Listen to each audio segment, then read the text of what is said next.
Knox was an awesome brother. He had an incredible sense of humor. He could walk into a room and make everybody in the room laugh. He really had a light about him that is few and far between. Knox was always an old soul. That carried with him throughout his life in ways such as his deep connection with people and his deep love of creation, of outdoors, of the earth. That was just who Knox was.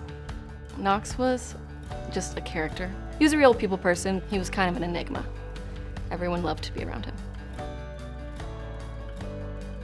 Knox was diagnosed in September of 2017, and he took that semester off to have his first craniotomy for radiation and for chemotherapy, but then went right back to school in January, which is pretty amazing. He would not let cancer speak for him. He was going to live his life the way he wanted to.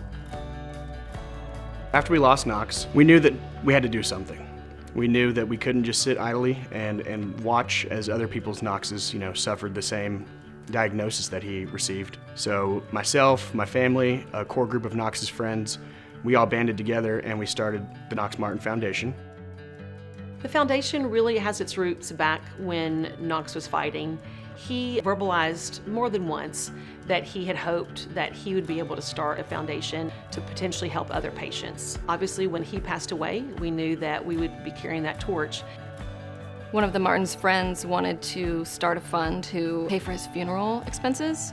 It had grown to be about like $30,000 of donations. Another week later, there was $100,000 in that fund. At that time, we reached out to Henry Friedman at Duke. We said, we have $100,000. We're very interested in funding the type of clinical trials on GBM that no one else will fund. We had that first night for Knox on April 24th, 2021, and that just began a celebration of life. This is a really great weekend for the Knox Martin Foundation. Yesterday we had our 3rd annual golf tournament, so that was a whole lot of fun, had some really strong support there.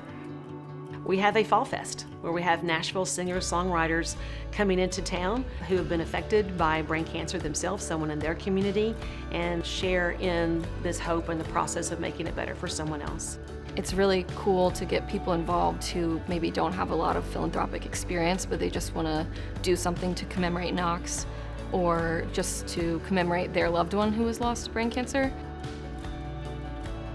Giving back to Duke is incredibly important to us, first and foremost. That is where Knox received a large majority of his care. We know that they treat us like family and that they took care of Knox like he was family.